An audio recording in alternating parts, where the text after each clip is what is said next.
लेकिन कोई भी गांव वाला उस झूले पर बैठने की हिम्मत नहीं करता था।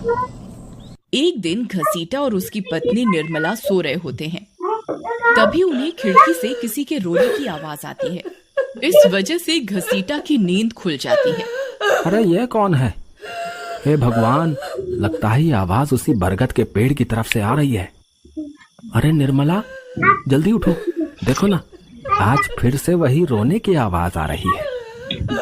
हे भगवान, ये रोने की आवाज तो उसी झूले की तरफ से आ रही है। तुम डरो नहीं, मैं अभी देखता हूँ। फिर घसीटा खिड़की की तरफ जाता है तो उसकी आंखें फटी की फटी रह जाती हैं।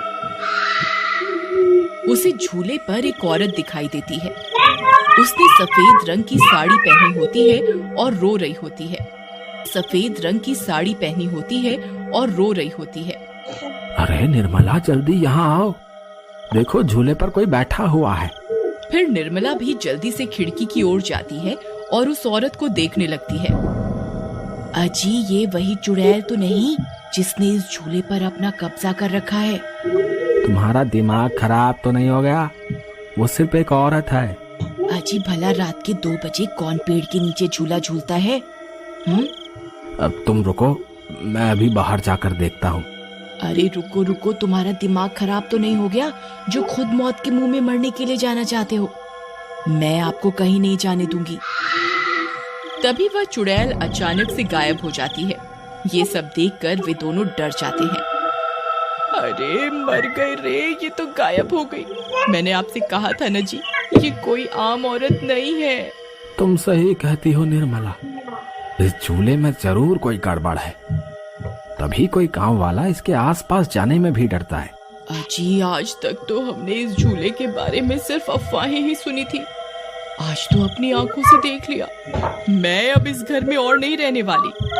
फिर अगले दिन निर्मला का भाई अपनी पत्नी के साथ शहर से उसके घर आता है। अरे निर्मला बहन, तुम कहाँ हो? अरे भाई, तुम आज तुम्हें अपनी बहन की याद कैसे आ गई? बस ऐसे ही, बहुत दिन हो गए थे तो मैंने सोचा अपनी प्यारी बहन से मिल लूं आज। फिर वे लोग पूरा दिन हंसी मजाक करके बिता देते हैं। और फिर रात होने पर, बबलू भाई, तुम नीलू के साथ इस कमरे में सो जाओ, हम साथ वाले कमरे में सो जाते हैं। और हाँ, तुम्हें किसी चीज की जरूरत हो तो मुझे बता देना।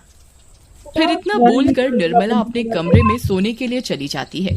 फिर कुछ देर के बाद नीलू की नजर खिड़की के बाहर उस झूले पर पड़ती है। अजी, इधर आइए, वो देखिए, वो पेड़ के नीचे एक झूला लगा हुआ है। हमारे शहर में तो ऐसा कहीं देखने को नहीं मिलता। चलिए ना, मेरा बहुत मन है झूला झूलने का, चलिए ना। अरे रुको रुको, अभी तो रात हो गई है, सुबह होते ही झूल लेना, अभी सो जाओ। फिर इतना बोलकर बबलू सोने चला जाता है, लेकिन नीलू उसी झूले को देखती रहती है। अजी सुनिए ना, चलिए ना, मेरा बहुत मन है। लेकिन बबलू नीलू की बात को अनसुना कर देता है और सो जाता है। फिर नीलू सोचती है, अरे ये झूला तो एकदम घर के पीछे ही है, मैं खुद ही चली जाती हूँ। फिर इतना सोचकर नीलू घर से अकेले ही निकल पड़ती है और सीधा उस झूले के पास पहुँच जाती है।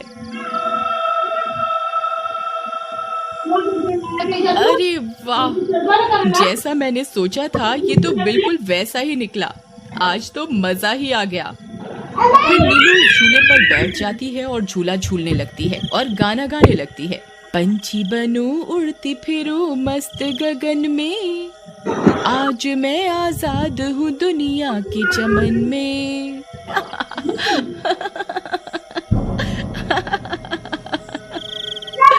अरे वाह। फिर नीलू कुछ देर रात खुशी खुशी झूला झूलती रहती है। अरे वाह, आज तो मजा ही आ गया। चलो अब घर चलती हूँ, अगर इनकी नींद खुल गई तो ये बहुत नाराज हो जाएंगे। फिर जैसे ही नीलू उस झूले से उतरने लगती है तो उसे महसूस होता है कि किसी ने उसे पकड़ कर रखा है और वो झूले से नीचे नहीं उतर पा रही। वो बहुत डर जाती है। अरे अरे ये क्या, कौन है जिसने मुझे पकड़ कर रखा है?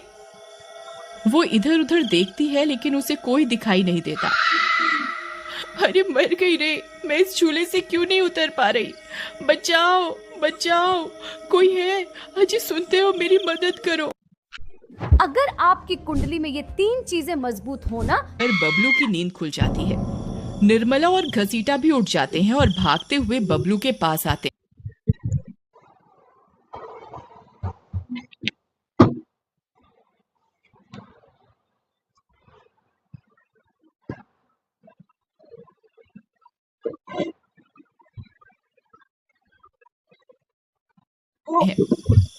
अरे बबलू, ये तो नीलू की आवाज थी ना, वो कहाँ है? तभी घसीटा की नजर उस झूले पर पड़ती है। उसे नीलू उस पेड़ के नीचे पड़ी हुई दिखाई देती है। हे भगवान, ये क्या अनर्थ हो गया? नीलू उस झूले के पास कैसे चली गई? फिर वे तीनों भागते हुए उस झूले के पास जाते हैं। उन्हें नीलू वहाँ बेहोश पड़ी हुई मिलती है। हे भगवान, ये तुम्हें क्या हो गया नीलू? नीलू, तुम्हें यहाँ नहीं आना चाहिए था। हे भगवान, अब क्या होगा? फिर वे सब लोग वापस अपने घर आ जाते हैं और सुबह होने पर नीलू को होश आता है। नीलू, तुम ठीक तो हो ना? आज के बाद कभी उस झूले के पास नहीं जाना। उस झूले पर किसी चुड़ैल का साया है। ठीक है दीदी, मैं आज के बाद उस झूले के पास कभी नहीं जाऊंगी। फिर रात होने पर सब सो रहे होते हैं। तभी नीलू की नींद खुल जाती है। उसकी आंखें लाल हो जाती हैं और उसके पैर उल्टे हो जाते हैं और वो घर से निकलकर झूले की तरफ चल देती है और झूला झूलने लगती है।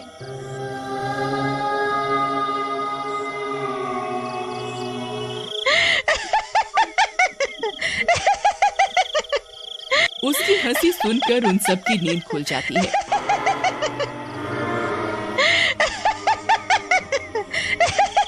निर्मला और घसीटा भागते हुए बबलू के कमरे में आते हैं और नीलू को वहां ना पाकर परेशान हो जाते हैं।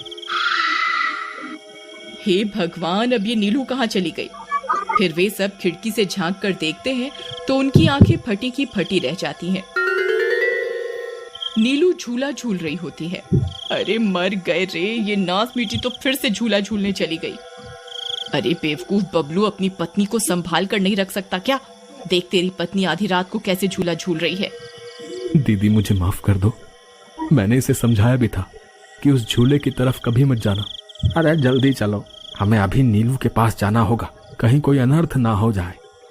फिर वे तीनों भागते हुए उस झूले के पास पहुंच जाते हैं। ए नास मीठी नीलू, चल जल्दी से इस झूले से नीचे उतर। तुझे कल भी समझाया था ना इस झूले की तरफ नहीं जाना। एक बार में समझ नहीं आता क्या?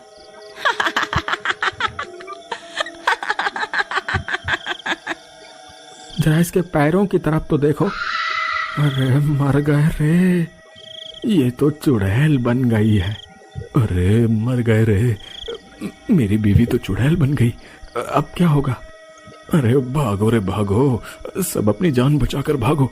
अरे मैं तो जीते जी विधवा बन गया। अरे मेरी बीवी तो चुड़ैल बन गई। फिर वे तीनों वहाँ से भाग जाते हैं। तभी उन्हें रास्ते में कुछ गांव वाले मिलते हैं। अरे घसीटा भाई, क्या हुआ? इतनी रात गए कहाँ भागे जा रहे हो? अरे भाई, इसकी पत्नी नीलू शहर से आई थी और रात को वो बरगद के पेड़ के नीचे बंधे झूले पर झूला झूलने चली गई। अब उस चुड़ैल ने उसके शरीर पर अपना कब्जा कर लिया है। हे भगवान, ये क्या अनर्थ हो गया? चलो हम सब मिलकर अभी वहाँ चलते हैं। फिर वे सब गांव वाले मिलकर वहाँ पहुँच जाते हैं। नीलू अभी भी झूला झूल रही होती है। ए चुड़ैल, बस बहुत हो गया। तूने हम गांव वालों को बहुत परेशान किया है। तेरी वजह से कोई भी रात को इस रास्ते से गुजरने की हिम्मत नहीं करता था, लेकिन बस आज तेरा खेल खत्म करके ही रहेंगे। चलो भाइयों, आज इस चुड़ैल को जिंदा नहीं छोड़ना, बता रहे हैं। भाइयों, हमें इस झूले को इस पेड़ से काट कर अलग करना होगा। फिर कुछ गांव वाले खंजर से झूले की रस्सी तोड़ देते हैं।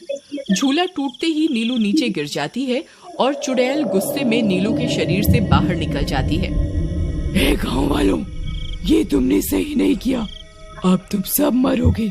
भाई जल्दी से इस झूले में आग लगा दो, हो सकता है इस झूले के जलने से ये चुड़ैल भी मर जाए। तभी एक गांव वाला उस झूले को आग के हवाले कर देता है। उस झूले में आग लगते ही वह चुड़ैल भी तड़पने लगती है और कुछ ही देर में वो भी जलने लगती है। मैं किसी को जिंदा नहीं छोड़ूंगी। अरे अरे मर गई रे। गांव वालों, मैं तुम्हें जिंदा नहीं छोड़ूंगी। मैं वापस आऊंगी। आ,